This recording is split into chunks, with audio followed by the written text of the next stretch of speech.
Guys, please have a seat. And remember, listen from your hearts. Muniba, I present to you We Malaysia 2017, 20,000 people waiting to hear from you.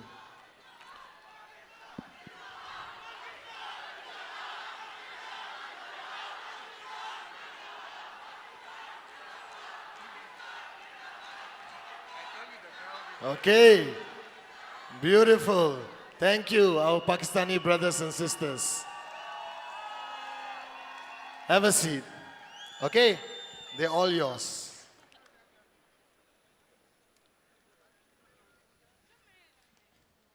Thank you so much, everyone.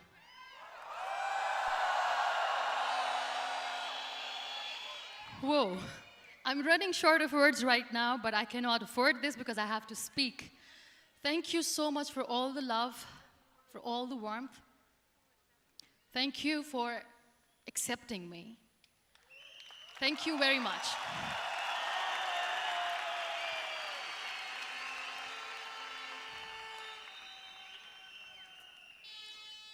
Well, I always start my talk with a disclaimer.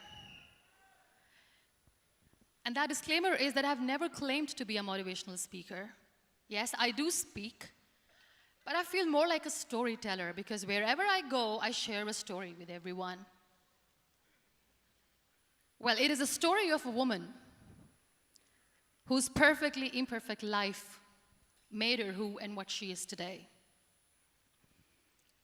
It's the story of a woman who, in pursuit of her dreams and aspirations, made other people realize that if you think that your life is hard and you're giving up on that because you think your life is unfair, think again. Because when you think that way, you are being unfair to your own self. It's the story of a woman who made people realize that sometimes problems are not too big. We are too small because we cannot handle them.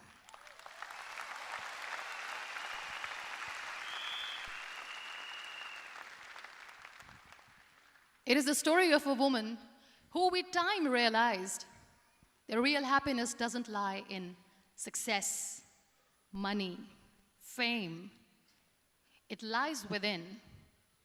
Real happiness lies in gratitude. So I am here, and I'm going to share the story of that woman. That is my story. The story of gratitude.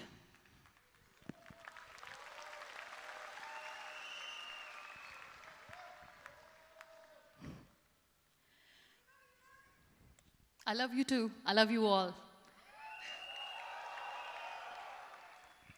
I believe in the power of words. Many people speak before they think. But I know the value of words. The words can make you, break you, they can heal your soul, they can damage you forever. So I always try to use the positive words in my life wherever I go. They call it adversity, I call it opportunity. They call it weakness, I call it strength. They call me disabled, I call myself differently abled. They see my disability.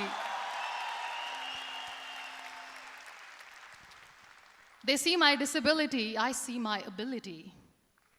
There are some incidents that happen in your life, and those incidents are so strong that they change your DNA. Those incidents or accidents are so strong that they break you physically. They deform your body, but they transform your soul.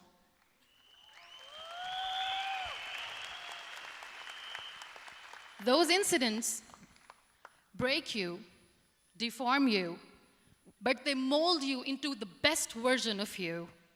And the same thing happened to me. And I'm going to share what exactly happened to me. I was 18 years old when I got married. And this thing I'm sharing for the very first time on an international level. I was 18 years old when I got married. I belonged to a very conservative family, a Baloch family, where good daughters never say no to their parents. My father wanted me to get married. And all I said was, if that makes you happy, I'll say yes. And of course, It was never a happy marriage. Just about after 2 years of getting married, about 9 years ago, I met a car accident. Somehow my husband fell asleep and the car fell in the ditch. He managed to jump out, saved himself. I'm happy for him. But I stayed inside the car and I sustained a lot of injuries. The list is a bit long. Don't get scared. I'm perfectly fine now. Radius ulna of my right arm were fractured. The wrist was fractured. Shoulder bone and collarbone were fractured. My whole rib cage got fractured. And because of the rib cage injury, lungs and liver were badly injured. I couldn't breathe. I lost urinary bowel control. That's why I have to wear the bag wherever I go. But that injury that changed me and my life completely as a person and my perception towards living my life was the spine injury.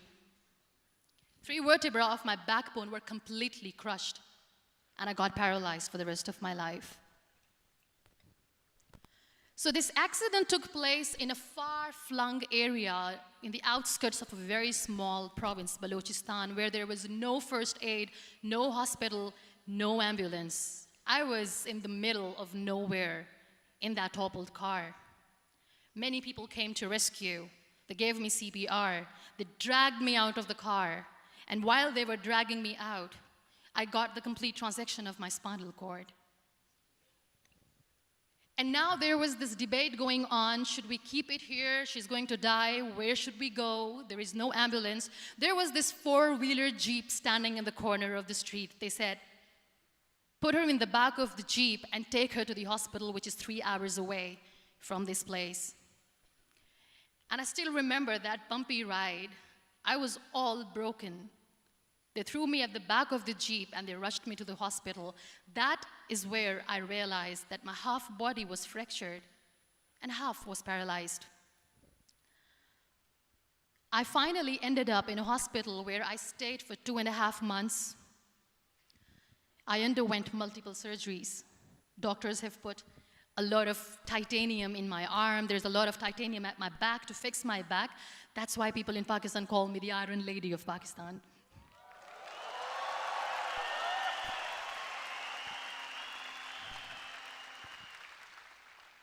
Sometimes I wonder how easy it is for me to describe all this all over again. And somebody has rightly said that when you share your story and it doesn't make you cry, that means you have healed.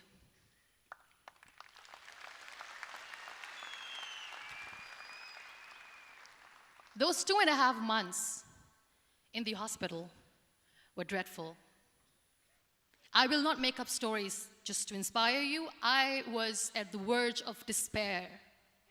One day, doctor came to me and he said, well, I heard that you wanted to be an artist, but you ended up being a housewife. I have a bad news for you. You won't be able to paint again because your wrist and your arm are so deformed, you won't be able to hold a pen again. And I stayed quiet. Next day, doctor came to me and said, your spine injury is so bad, you won't be able to walk again. I took a deep breath and I said, it's all right. The very next day, doctor came to me and said, because of your spine injury and the fixation that you have in your back, you won't be able to give birth to a child again. That day, I was devastated. I still remember, I asked my mother, why me? And that is where I started to question my existence. Why am I even alive? What's the point of living? I cannot walk, I cannot paint, fine. I cannot be a mother. And we have this thing in our heads, being women, that we are incomplete without having children. I am going to be an incomplete woman for the rest of my life. What's the point? People are scared. They think I will get divorced. What is going to happen to me? Why me? Why am I alive? We all try to chase this tunnel. We all do this because we see light in the end of the tunnel, which keeps us going. My dear friends, in my situation, there was a tunnel that I had to roll on, but there was no light. And that is where I realized that the words have the power to heal the soul. My mother said to me, "This too shall pass. God has a greater plan for you. I don't know what it is, but He surely has."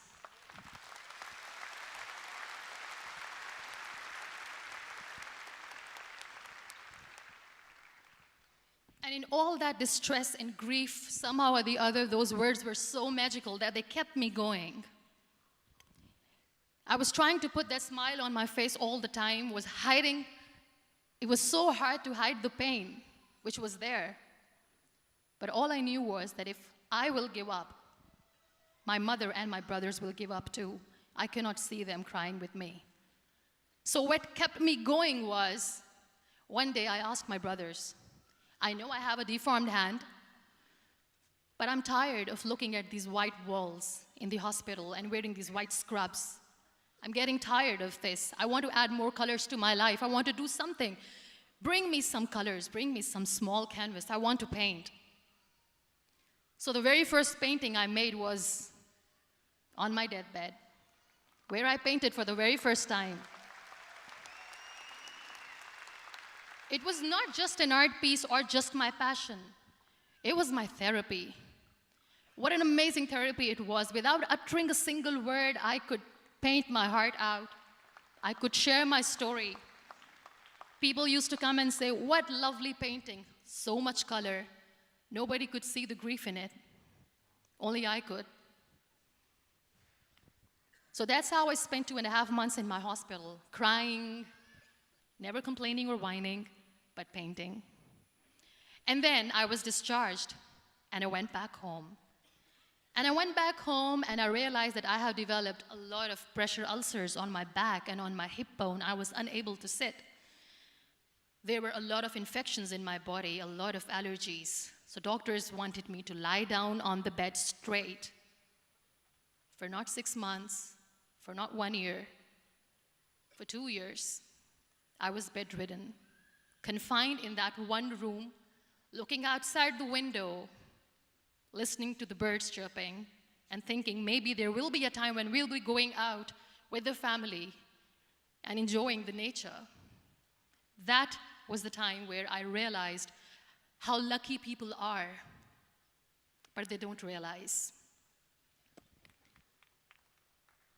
That is the time where I realized that the day I'm going to sit, I'm going to share this pain with everyone to make them realize how blessed they are, and they don't even consider them lucky. There are always turning points in your life. There was a rebirth day that I celebrated. After 2 years and 2.5 months, when I was able to sit on a wheelchair, that was the day when I had the rebirth. I was a completely different person. I still remember the day I sat on the wheelchair for the first time, knowing that I'm never going to leave this, knowing that I won't be able to walk for the rest of my life. I saw myself in the mirror, and I talked to myself. And I still remember what I said. I cannot wait for a miracle to come and make me walk. I cannot sit in the corner of the room crying, cribbing, and begging for mercy because nobody has time. So I have to accept myself the way I am. The sooner, the better. So I applied the lip color for the first time.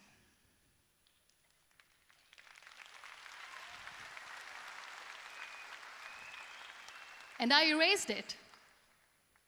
And I cried. And I said, what am I doing? A person on a wheelchair should not do this. What will people say? Clean it up. I put it again. This time I put it for myself. Because I wanted to feel perfect from within.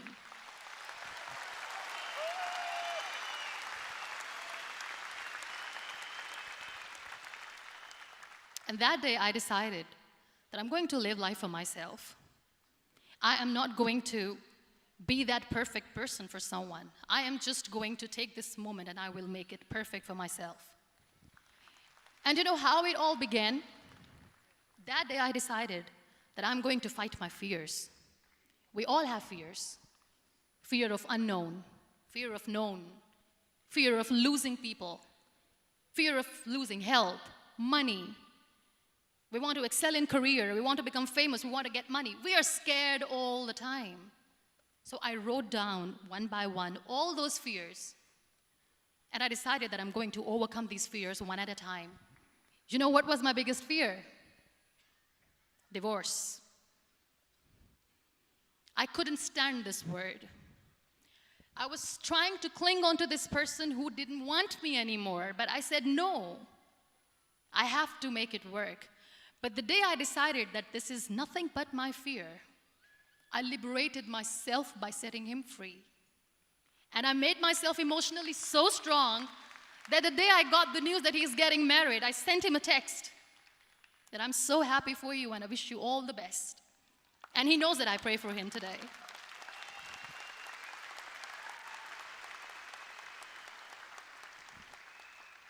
My biggest fear, number 2, was I won't be able to be a mother again.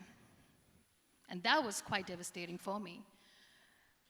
But then I realized there are so many children in the world, all they want is acceptance.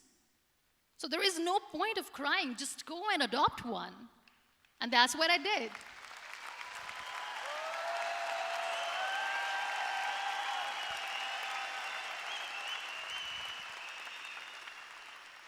I gave my name in different organizations, different orphanages. I didn't mention that I'm on a wheelchair, dying to have a child.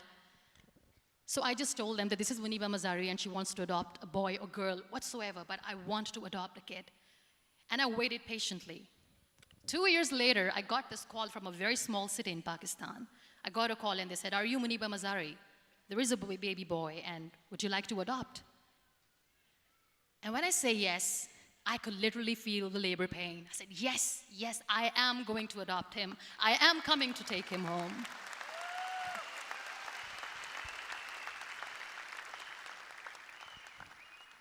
And when I reached there, the man was sitting and he was looking at me from head to toe. And in back of my head, I kept thinking that, oh my God, he's going to say she's on the wheelchair, she doesn't deserve it. How is she going to take care of him? And I looked at him and I said, do not judge me because I'm on the wheelchair. But you know what he said? He said, I know you will be the best mother of this child. You both are lucky to have each other.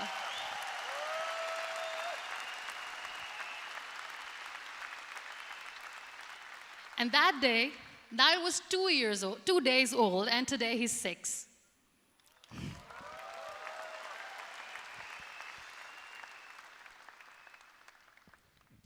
You'll be surprised to know another bigger fear that I had in me. It was facing people. I used to hide myself from people. When I was on bed for 2 years, I used to keep the door closed. I used to pretend that I'm not going to meet anyone, tell them that I'm sleeping. You know why? Because I couldn't stand that sympathy that they had for me. They used to treat me like a patient. When I used to smile, they used to look at me and say that, you're smiling, are you okay? I was tired of this question being asked, are you sick? Well, a lady yesterday at the airport asked me, are you sick? And I said, well, besides the spinal cord injury, I'm fine, I guess.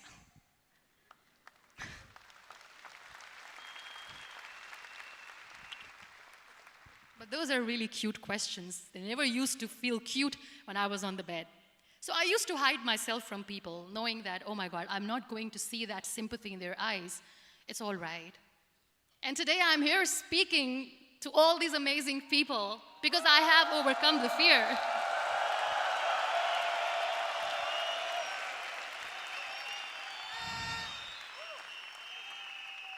You know, when you end up being on the wheelchair, what's the most painful thing?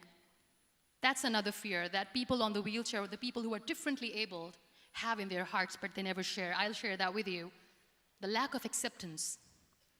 People think that they will not be accepted by the people because we, in the world of perfect people, are imperfects. So I decided that instead of starting an NGO for disability awareness, which I know will not help anyone, I started to appear more in public. I started to paint. I always wanted to. I have done a lot of exhibitions. I'm Pakistan's first wheelchair-bound artist. I have done a lot of modeling campaigns, different campaigns for brands like Toni and Guy.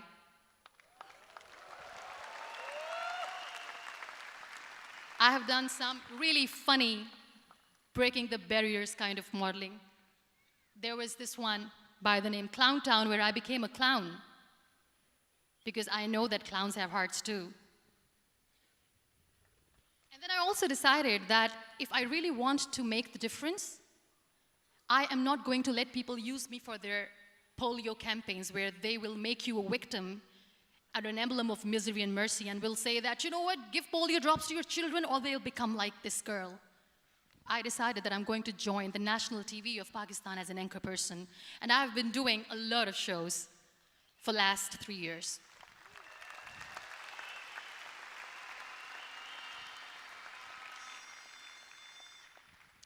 So when you accept yourself the way you are, the world recognizes you. It all starts from within. Thank you. I became the National Goodwill Ambassador for UN Women Pakistan, and now I speak for the rights of women, children. We talk about inclusion, diversity, gender equality, which is a must. I was featured in BBC 100 Women for 2015. I'm one of the Forbes 30 under 30 for 2016. And it all didn't happen alone. You all are thriving in your careers. You have bigger dreams and aspirations in life. Always remember one thing. On the road to success, there is always we, not me. Do not think that you alone can achieve things. No. There is always another person who is standing behind you, maybe not coming on the forefront, but behind you, praying for you and supporting you. Never lose that person. Never.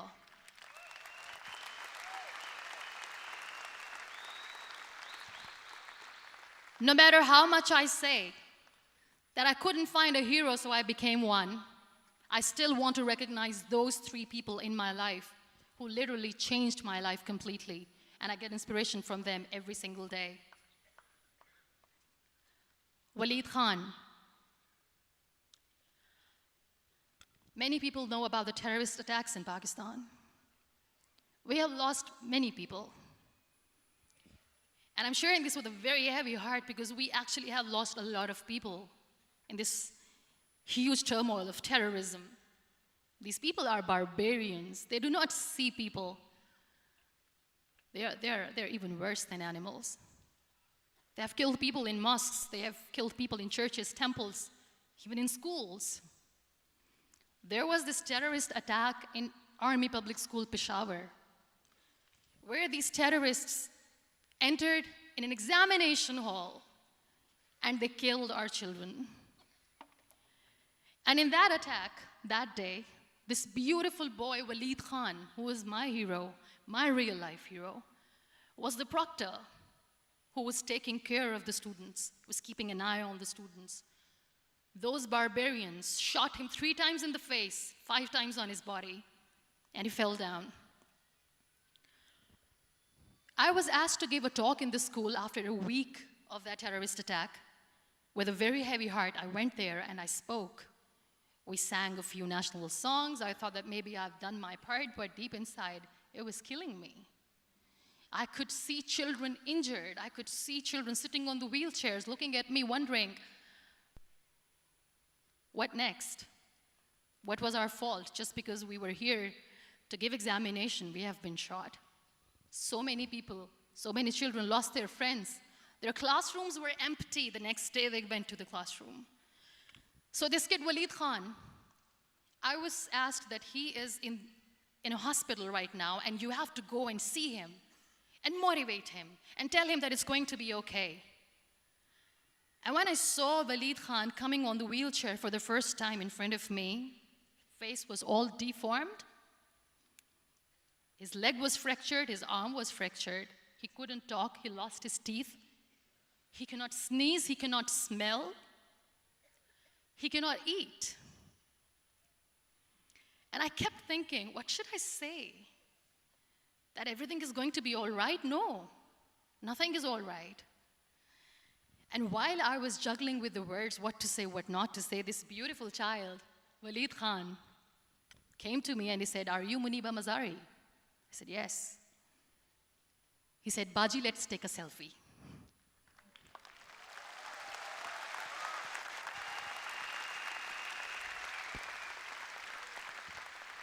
And with that beautiful, toothless smile of Walid Khan, we took that beautiful selfie that I still have with me. I don't share that here because he was in a very bad shape that time. And that is where I realized that when I was thinking too much about his deformities, he's happy with himself. He doesn't even care. Because today he goes in the same school, and when somebody asks him that what happened to your face, why so many scars, you know what he says? "These scars are my medals and I wear them with pride."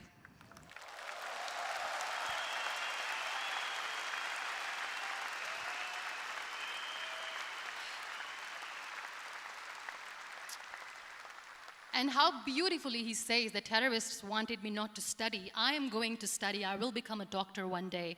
And this is my way of taking revenge from those terrorists." Another real-life hero, of course, my son. His name is Nile, N-I-L-E, River Nile.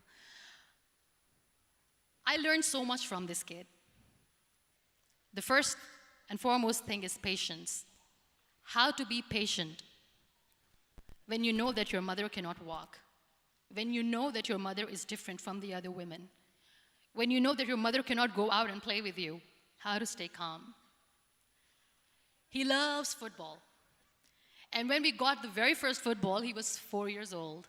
He was super excited. I still remember he came in the room and he said, "Mom, let's play football."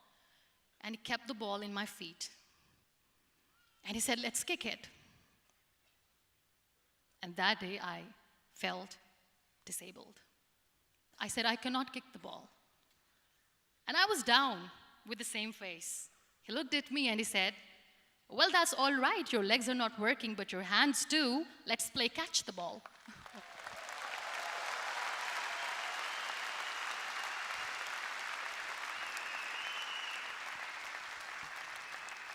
You know what? That day he made me realize that when you think your glass is half empty, come on, your glass is half full. It's all in here and here. Last but not least, the woman who made me realize that heroes have no gender.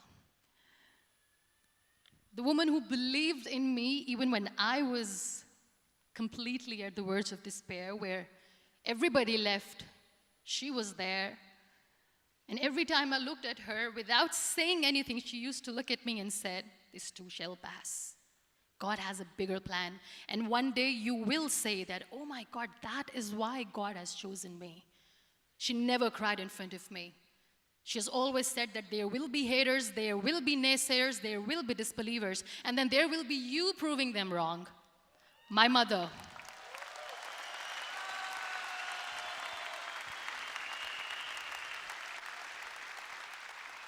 Whatever I am today, I'm nothing without her. I'm nothing without her. Thank you, Mama. I wish you were here. Thank you for making me who I am today.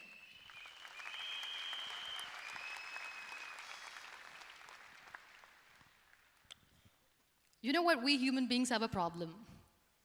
Out of many problems, there is one more, and this is self-created one. We always expect ease from life. We have this amazing fantasy about life. This is how things should work. This is my plan. It should go as per my plan. If that doesn't happen, we give up. So my dear friends, let me tell you one thing. I never wanted to be on the wheelchair. Never thought of being on the wheelchair. I was always aspiring to do bigger things, but had no idea that for that I have to pay the price to be where I am today. It's a very heavy price.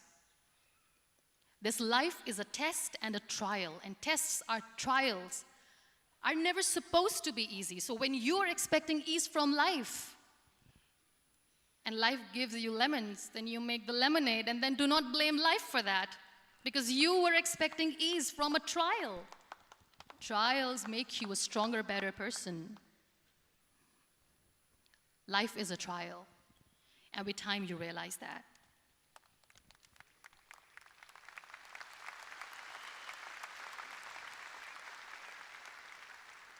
It is okay to be scared. It is okay to cry. Everything is okay, but giving up should not be an option. They always say that failure is not an option. Failure should be an option, because when you fail, you get up, and then you fail, and then you get up, and that keeps you going. That's how humans are strong.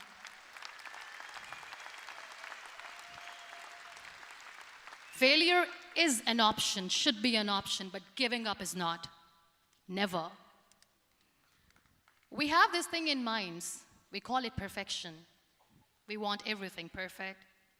We want ourselves to be perfect. There is this image in our head about everything. Perfect life, perfect relationships, perfect career, perfect amount of money that we need to earn no matter what. Nothing is perfect in this world. We all are perfectly imperfect, and that is perfectly all right. That's all right. We were sent here not to become the perfect people. Those people who tell you how to look perfect, even those people are imperfect. Trying to fight this fear of looking imperfect.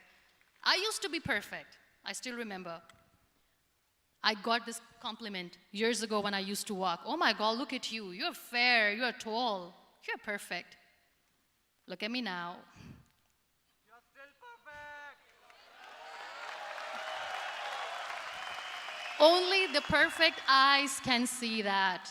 Only the perfect eyes will see that. Only the perfect eyes will see that.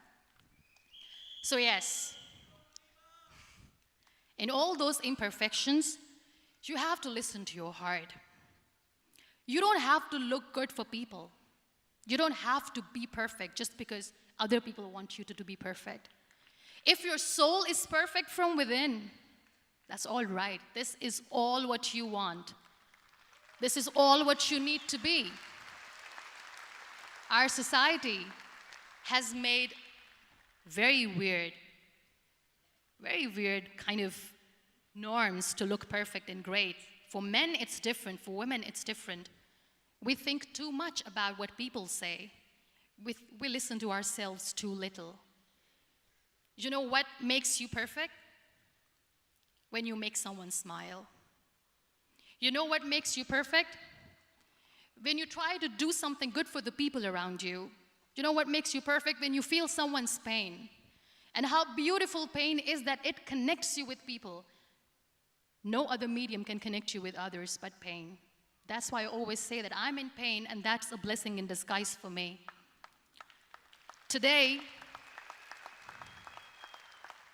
just because I'm in pain and I'm on the wheelchair, I work for children. Being the head of CSR for a company, we conduct medical camps in far-flung areas of Pakistan where so many kids die because they don't have medical facilities. And I personally believe just because they cannot afford to live doesn't mean we'll let them die. So we give them money, we give them medical treatment, we try to heal their wounds, physical and emotional. And I also work for the beautiful people, we call them third gender, the transgender community of Pakistan. You know what connects me with them? All my imperfections. When I go and I hug them, they never judge me. And this very good friend of mine, her name is Bijli. Bijli means electricity. She calls herself electricity. And I said, are you electricity? She says, no, I'm lightning. I'm as strong as lightning. Because we have very bad power outage, so she doesn't want me to call her electricity. So she says, I am very strong. I'm thunder, I'm lightning. She came to me, and the first time I hugged her, she said, you are just like me. And I said, yes, I am like you. Because to people, we are so imperfect. So how beautiful these imperfections are, that because of these imperfections you can connect with people. Then why are we all running after being perfect? What's the point?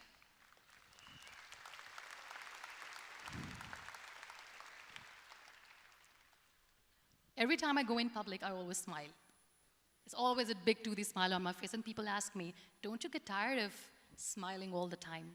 What's the secret? I always say one thing, that I have stopped worrying about the things that I have lost, the people that I have lost. Things and people who were meant to be with me are with me. And sometimes, somebody's absence makes you a better person. Cherish their absence. It's always a blessing in disguise. I always say that people are so lucky they don't even realize. You must be thinking, okay, you're lucky in what sense? Well, the breath that you just took was a blessing. Embrace it.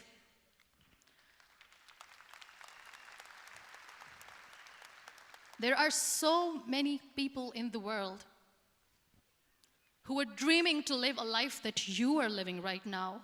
You have no idea. Embrace each and every breath that you are taking. Celebrate your life. Live it. Don't die before your death. We all die.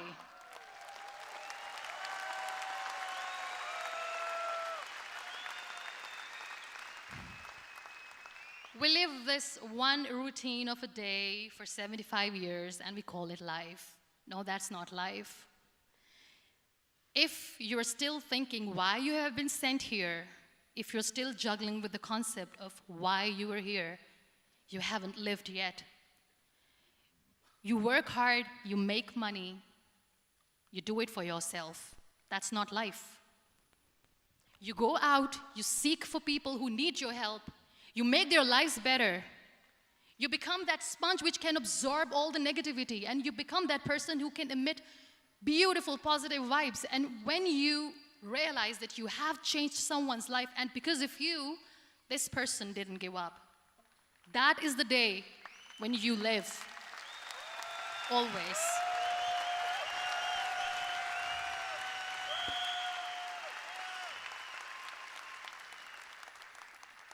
We were talking about gratitude, why I smile all the time. I cry all night when nobody sees me, because I'm a human and I have to keep the balance. And I smile all day because I know that if I will smile, I can make people smile. That keeps me going.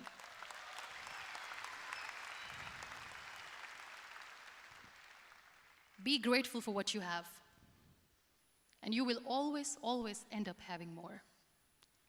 But if you'll cry and if you'll crib for the little things that you don't have or the things that you have lost, you will never ever have enough. Sometimes we are too busy thinking about the things that we don't have that we forget to cherish the blessings that we have. I'm not saying that I'm not healthy and that makes me unlucky, but yes, it is hard.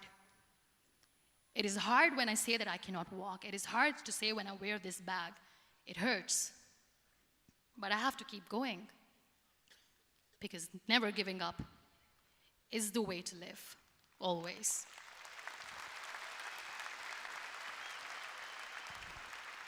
So I'll end my talk on a very short note. Live your life fully. Accept yourself the way you are. Be kind to yourself.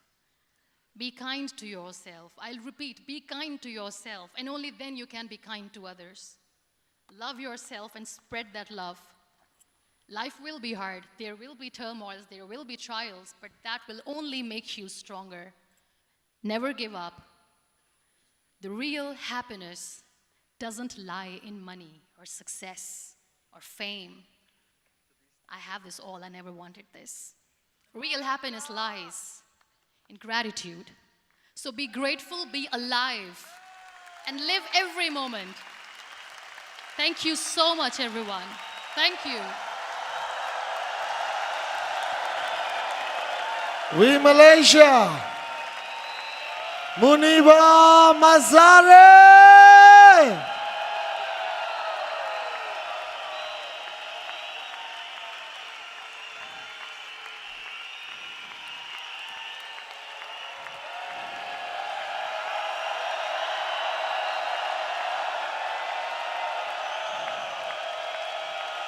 Unbelievable. Please show her some love. Muniba Mazari.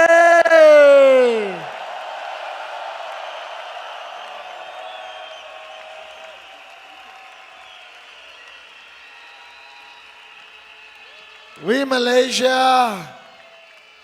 And now, help me invite up on stage our founders, Japadas Bismarck, and our grand upline and mentor, Dato Sri Vijay Ishwaran, to share the stage with Muniba.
I don't know what you see.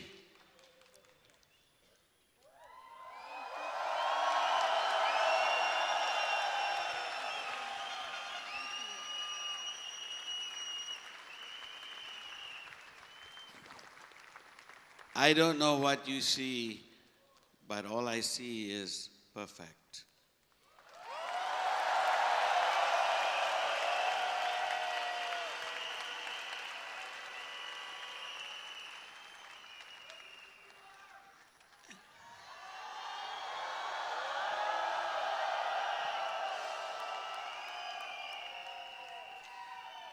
She has made our Vcon complete.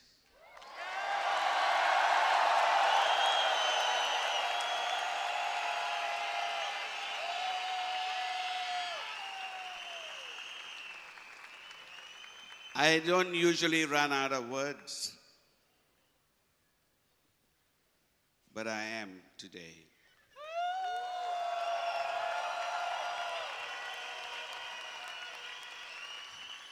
She's just the perfect example of what an indomitable spirit is. She's just, we were discussing this yesterday. It's so amazing. Thank you, Muniba, for inspiring all of us. You're an inspiration to our kids, to our wives, to our grandparents, everyone in this room, everyone in the world. You're a very special person, God sent.